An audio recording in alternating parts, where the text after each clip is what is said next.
नमस्कार दोस्तों, chemistry foundation classes में आप सभी का स्वागत है।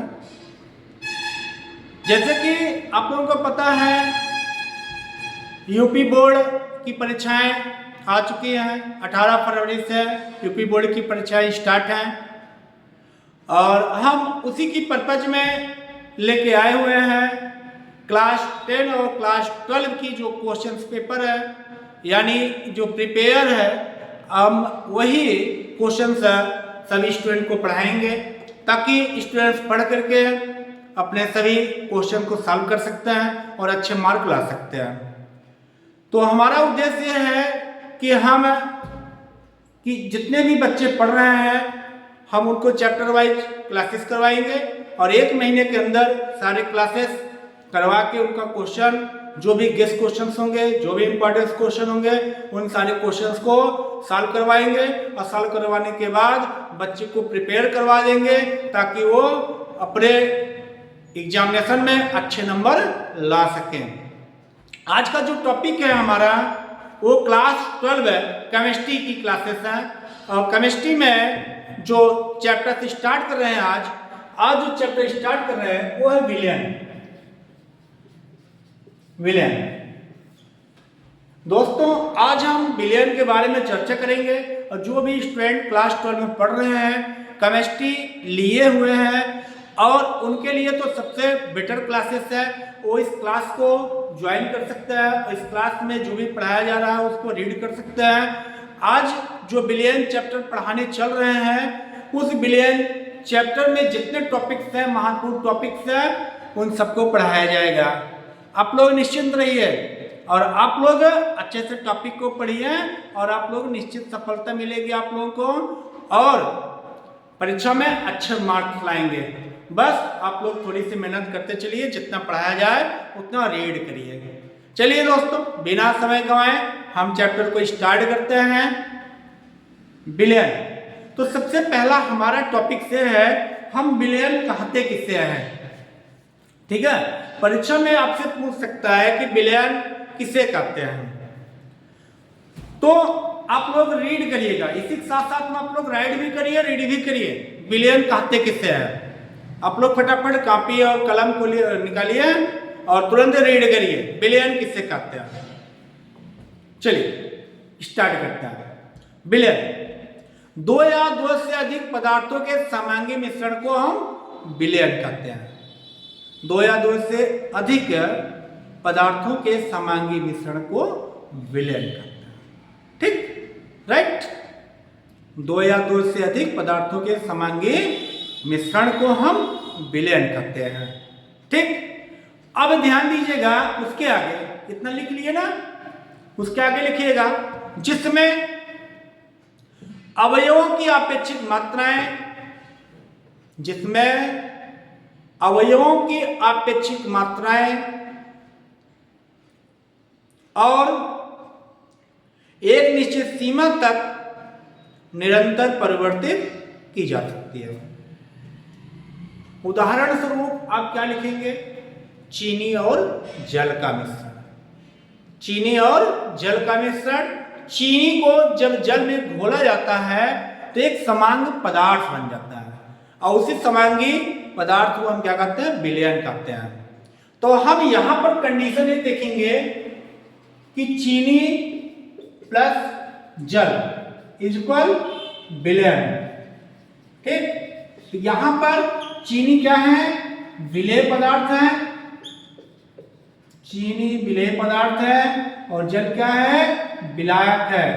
तो अब आपको परिभाषा देना पड़ गया, विलेय किसे कहते हैं और विलायक किसे कहते हैं। तो आप यहां परिभाषा दे सकते हैं, विलयन में जिस अवयव की मात्रा अधिक रहती है उसे हम विलायक कहते हैं। आप लोग राइट करिए, आप लोग राइट करिए।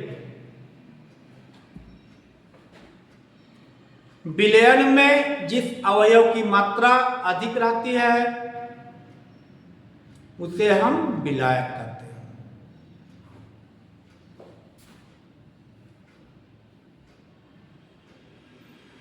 विलयन में जिस अवयव की मात्रा अधिक रहती है उसे हम विलायक कहते हैं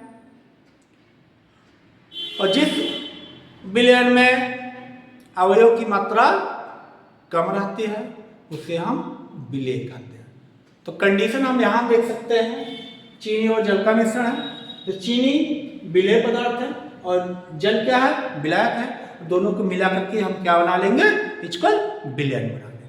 राइट, नेक्स्ट, विलयन के प्रकार। विलयन के प्रकार क्या होता है? विलयन के प्रकार तो हम ये जानते हैं, आप लोग हेडिंग डालिएगा, विलयन के प्रकार, टाइप्स ऑफ सॉल्यूशन। विलयन के प्रकार, तो विलयन के प्रकार राइट करिए। विलेय और विलायक की भौतिक अवस्था के आधार पर, विलेय और विलायक की भौतिक अवस्था के आधार पर विलयन को निम्न भागों में वर्गीकृत किया गया। विलयन को निम्न भागों में वर्गीकृत किया गया है। तो आप यहां पर 3 कॉलम बनाएंगे। कितने कॉलम बनेगा? 3 कॉलम बनाएंगे। पहला, दूसरा, 1 2 3 4 कॉलम है। एक में क्या लिखेंगे? क्रम संख्या लिखेंगे। एक में क्या लिखना है? क्रम संख्या लिखना है। दूसरे में विलेय लिखना है और इसमें क्या लिखना है आपका? विलायक लिखना है और इसमें मुझे क्या देना है? उदाहरण दे देना है। क्या दे देना है? उदाहरण दे देना है। ठीक, क्या क्या? विलेय, विलायक और क्या है? उदाहरण है। ठीक, तो यहां पर कितने विलेय हम, जैसे हम विलयन की कितनी भौतिक अवस्था? ठोस, द्रव, गैस, 3 अवस्थाएं होती हैं, ठोस, द्रव, गैस। अब यहां पर ठोस, द्रव, गैस तीनों मिलाकर के कितने प्रकार के विलयन होते हैं? 9 प्रकार का विलयन होता है। 5 6 7 8 9 प्रकार के विलयन होते हैं। जैसे मैंने लिखा गैस, गैस, गैस।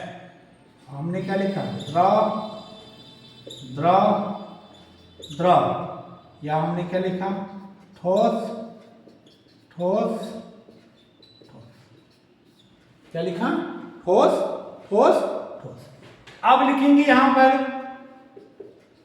क्या लिखेंगे?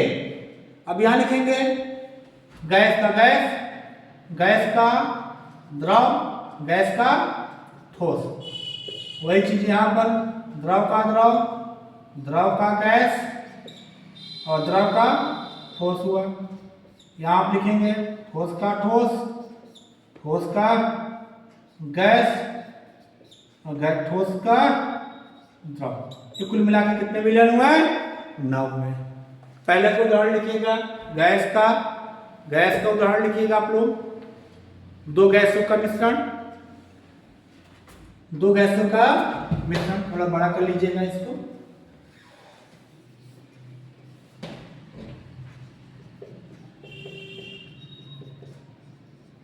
दो गैसों का मिश्रण, गैस गैस 2 है, विलेय भी गैस है और विलायक भी गैस है। तो 2 गैसों का मिश्रण क्या हो जाएगा? जैसे आपका ऑक्सीजन हो गया, जैसा आपका ऑक्सीजन हो गया, नाइट्रोजन हो गया, ये सब क्या है? गैसेस है। ठीक, दूसरा उदाहरण आप लोग क्या लिखेंगे? गैस द्रव। क्या लिखेंगे? गैस द्रव। गैस द्रव में आपका उदाहरण होगा सोडा वाटर, सोडा वाटर। ये गैस द्रव है, सोडा, सोडा वाटर। और गैस ठोस, गैस ठोस जो है पैलेडियम पर हाइड्रोजन का अधिशोषण, पैलेडियम पर हाइड्रोजन का अधिशोषण, पैलेडियम पर हाइड्रोजन का अधिशोषण।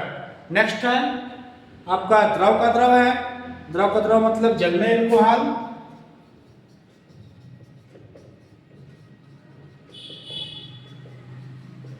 जल में एल्कोहल। जल में अल्कोहल हुआ, और द्रव गैस वायु में जलवाष्प, वायु में जलवाष्प,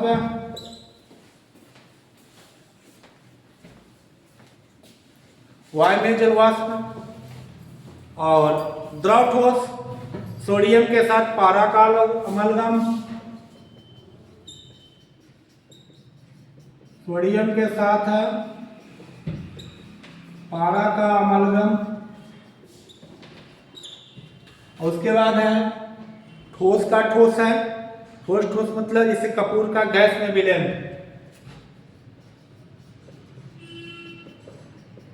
कपूर का गैस में विलयन। आप लोग राइट करते चलिए क्योंकि टाइम बहुत कम है, समय बहुत कम है।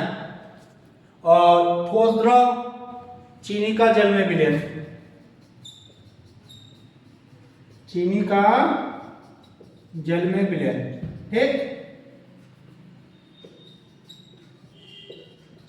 आ गया ये उदाहरण, ये परीक्षा में पूछ सकता है। चीनी का जल में विलयन। ठीक, ये क्या हो गया हमारे विलयन के प्रकार हो गए। क्या हो गए हमारे विलयन के प्रकार हो गए।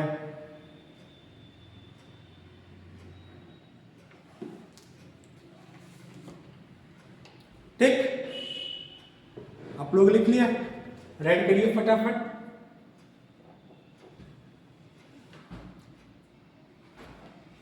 और आप लोगों को इस तरह से पढ़ाया जाएगा चैप्टर वाइज, ताकि आप लोग यूपी बोर्ड में अच्छे, आपके एग्जामिनेशन में अच्छे मार्क्स आ सकें और आप लोग अच्छे नंबर से पास हो जाएं।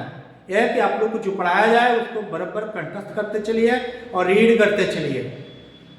चलिए नेक्स्ट टॉपिक स्टार्ट करते हैं।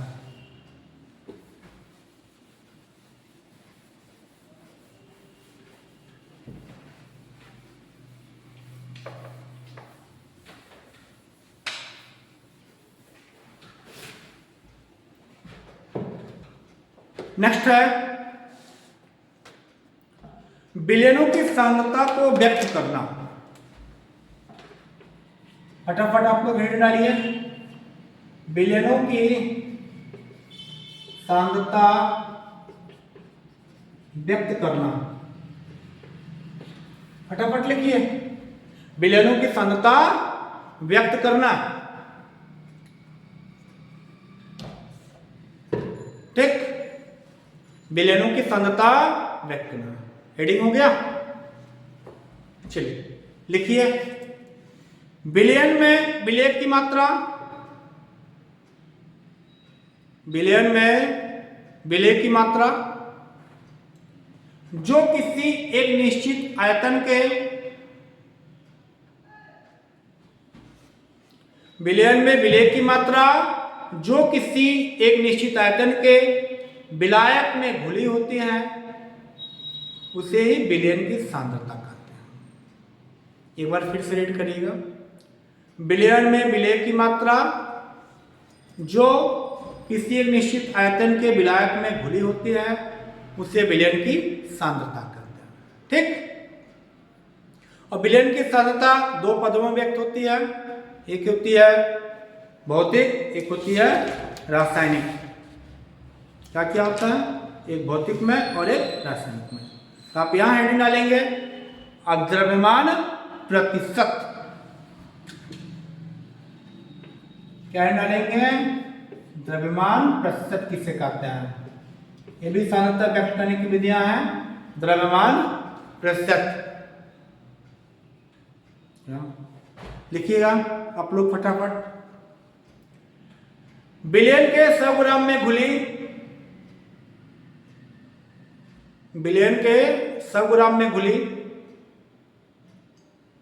विलेय की मात्रा को,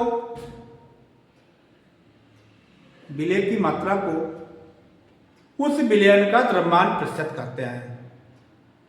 विलेय की मात्रा को उस विलयन का द्रव्यमान प्रतिशत कहते हैं। उस विलयन का क्या कहते हैं, द्रव्यमान प्रतिशत कहते हैं। ठीक, और आयतन प्रतिशत किसे कहते हैं, आयतन प्रतिशत, आयतन प्रतिशत। हेडिंग करिए, हेडिंग डालिए जल्दी से। आयतन प्रतिशत। किसी बिलियन के 100 ml आयतन में उपस्थित, किसी बिलियन के 100 ml आयतन में उपस्थित विलेय का ml में आयतन की मात्रा, किसी बिलियन के 100 ml आयतन में उपस्थित विलेय का ml में आयतन की मात्रा विलयन का आयतन प्रतिशत कहलाता है। विलयन का आयतन प्रतिशत कहलाता है।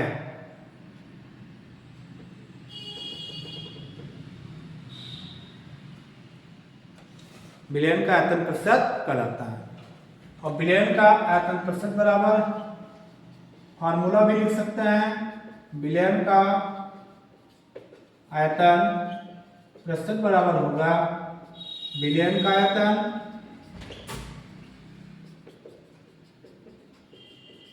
प्रतिशत बराबर क्या होगा?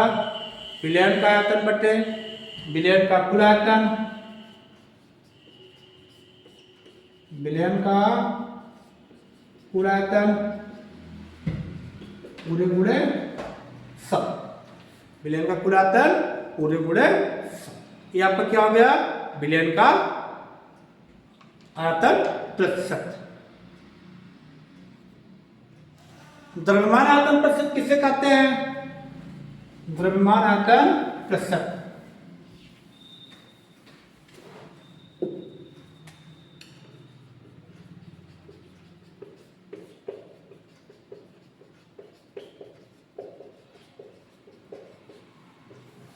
द्रव्यमान आयतन प्रतिशत आप लोग राइट करिए। द्रव्यमान आयतन प्रतिशत 100 ग्राम विलयन में घुले विलेय का द्रव्यमान, 100 ग्राम विलयन में घुले विलेय का द्रव्यमान आयतन प्रतिशत कहलाता है। ठीक। अगला हेडिंग है मोल अंश। मोल अंश या मोल प्रभाज। मोल अंश या मोल प्रभाज किसे कहता है? मोल अंश या मोल प्रभाज। ये परीक्षा में पूछ सकता है। परीक्षा आप लोग लिखिएगा। विलयन में उपस्थित, जल्दी से लिखिए आप लोग। विलयन में उपस्थित विलेय या विलायक के मोलों की संख्या तथा विलेय तथा विलायक के कुल मोलों की संख्या का अनुपात, विलेय तथा विलायक के कुल मोलों की संख्या का अनुपात विलेय या विलायक का मोल अंश कहलाता है। एक बार पुनः डिफिनेशन रीड करिए। विलयन में उपस्थित विलेय या विलायक के मोलों की संख्या तथा विलेय तथा विलायक के कुल मोलों की संख्या का अनुपात विलेय या विलायक का मोल अंश कहलाता है। किसी भी विलयन में विलायक और किसी भी विलयन में विलायक और विलेय के मूल अंशों का योगफल हमेशा 1 होता है। किसी भी विलयन में विलायक और विलेय के मूल अंशों का योगफल हमेशा 1 होता है। तो विलयन का मोल प्रभाज बराबर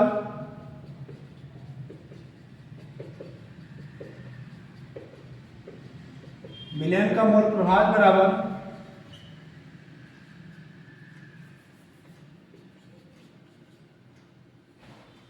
विलयन का मोल प्रभाज बराबर विलेय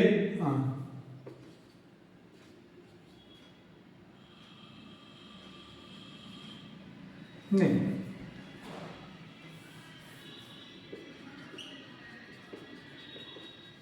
विलेय का मोल प्रभाज बराबर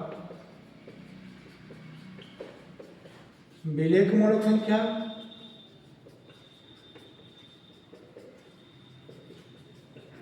विलेय की मोलक संख्या बटे विलेय की मोलक संख्या धन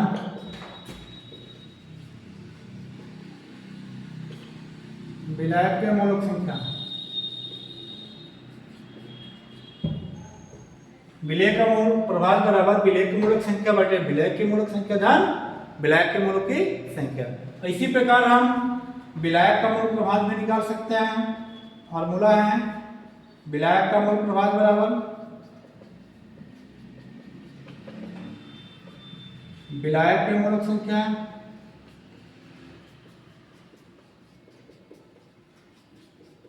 विलायक की मूलक संख्या बटे विलायक की मूलक संख्या धन विलय के मूलक संख्या, विलय के मूलों की संख्या। विलायक का मूल प्रभाव बराबर विलायक का मूल प्रभाव बराबर विलय के मूलक संख्या नहीं विलायक की मूलक संख्या बटे विलायक की मूलक संख्या धन विलय की मूलक संख्या। आप लोग फार्मूला राइट कर लीजिए।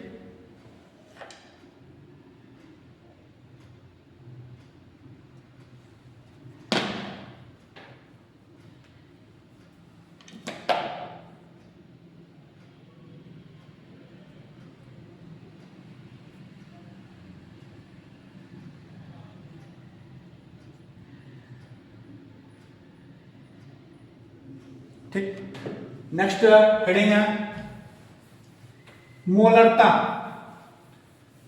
नेक्स्ट हेडिंग मोलरता किसे कहते हैं? क्या चीज? मोलरता किसे कहते हैं?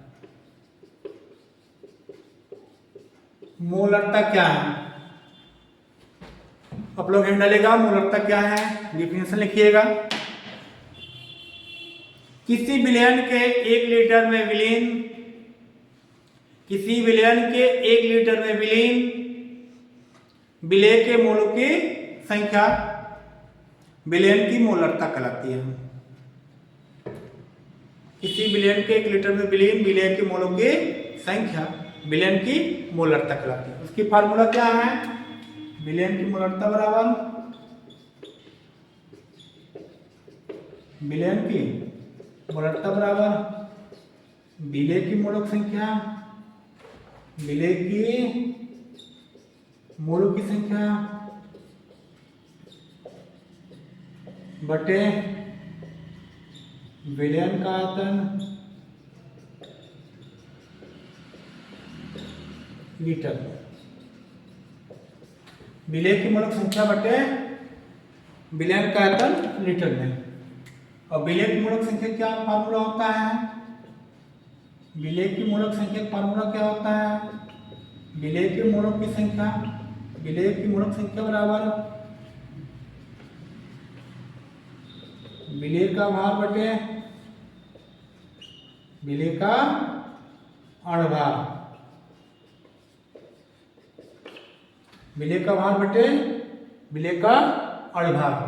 ठीक, आता है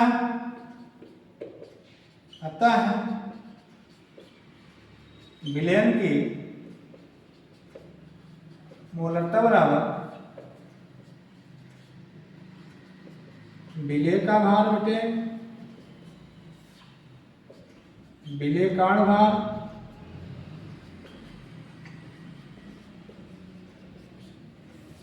बटे विलयन का आयतन लीटर में।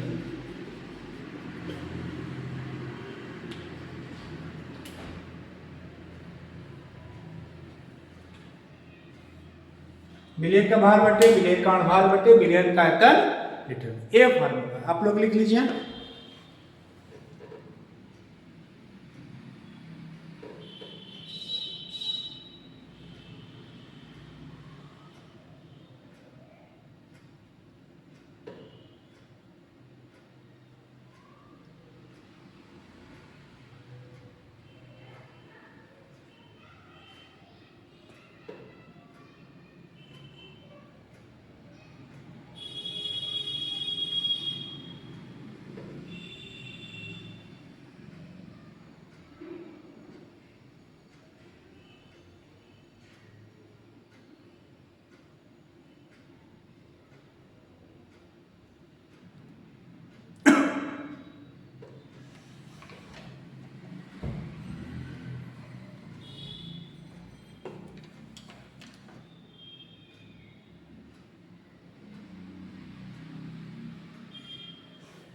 ठीक, अगला हेडिंग है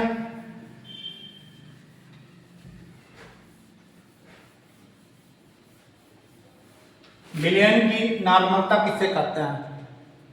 नॉर्मलता, नॉर्मलता आप लोग डिफिनेशन लिखिएगा। 1 लीटर में विलीन विलेय के तुल्यांकों की संख्या, 1 लीटर में विलीन विलेय के तुल्यांकों की संख्या विलयन की नॉर्मलता कहलाती है। विलयन के 1 लीटर में विलीन विलेय के तुल्यांकों की संख्या विलयन की नॉर्मलता कहलाती है। फार्मूला क्या होगा का? इसका फार्मूला क्या होगा? विलयन की नॉर्मलता बराबर विलेय का तुल्यांकी भार बटे विलयन का आयतन लीटर में। ठीक, नेक्स्ट है विलेयता किससे कहते हैं? नेक्स्ट टॉपिक विलेयता। आप लोग रीड करते चलिए, लिखते चलिए आप लोग। विलेयता, सॉल्युबिलिटी, विलेयता। आप लोग इसका डिफिनेशन लिखिएगा विलेयता का। किसी निश्चित ताप पर 100 ग्राम विलायक में, किसी निश्चित ताप पर 100 ग्राम विलायक में घूमने वाली, किसी निश्चित ताप पर 100 ग्राम विलायक में घूमने वाली किसी ठोस पदार्थ की वह मात्रा, किसी ठोस पदार्थ की वह मात्रा जो विलयन को संतृप्त कर दे, जो विलयन को संतृप्त कर दे, उस ताप पर उस पदार्थ की विलेयता कहते हैं। एक बार फिर सुन लीजिए। किसी निश्चित ताप पर 100 ग्राम विलायक में घूमने वाली किसी ठोस पदार्थ की वह मात्रा जो विलयन को संतृप्त कर दे, उस ताप पर उस ठोस पदार्थ की विलेयता कहलाती है। ठीक, विलेयता कहलाती है। ठीक, विलेयता कहलाती है। नेक्स्ट टॉपिक है हेनरी का नियम। हेनरी का नियम, हेनरी का नियम। अगला टॉपिक आप लोग डालिएगा हेनरी का नियम।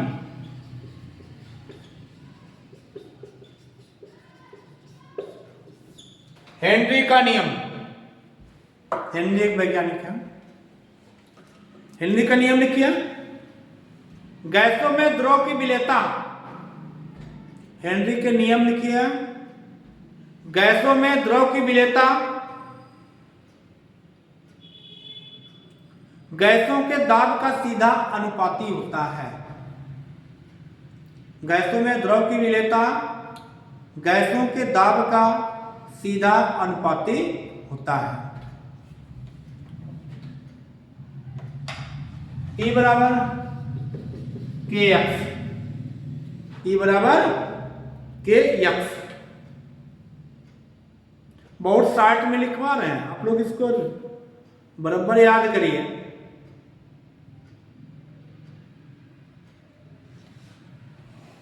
ठीक, अगला हेडिंग है द्रवीय विलयनों का वाष्प दाब। अगला हेडिंग डालिएगा द्रवीय विलयनों का वाष्प दाब किसे कहते हैं? द्रवीय विलयनों का वाष्प दाब किसे कहते हैं? तो एक निश्चित ताप पर साम्यावस्था में द्रव की सतह पर आरोपित वाष्प, एक निश्चित ताप पर साम्यावस्था में द्रव की सतह पर आरोपित वाष्प का दाब द्रवीय विलयनों का वाष्प दाब कहलाता है। द्रवीय विलयनों का वाष्प दाब कहलाता है। अगला नियम है राउल्ट का नियम। क्या लिखेंगे? राउल्ट का नियम। ठीक, हेड डालिएगा आप लोग राउल्ट का नियम लिखिए। जब किसी वाष्पशील द्रव का विलयन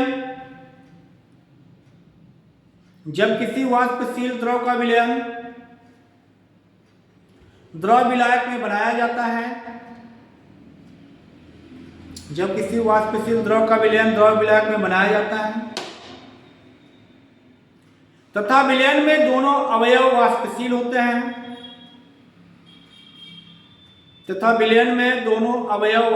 होते हैं,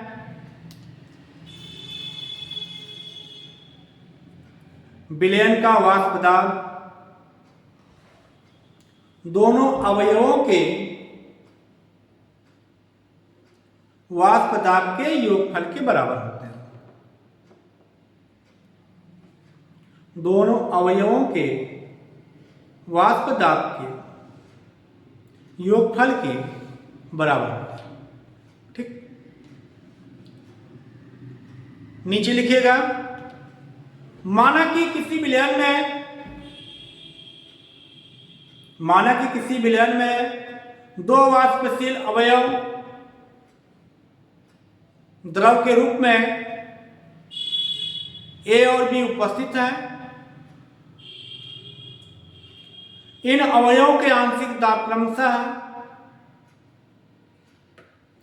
PA और PB हो, PA और PB हो,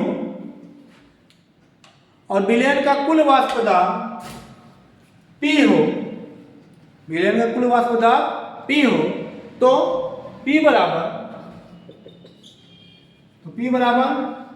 PA प्लस PB, तो P बराबर PA प्लस PB।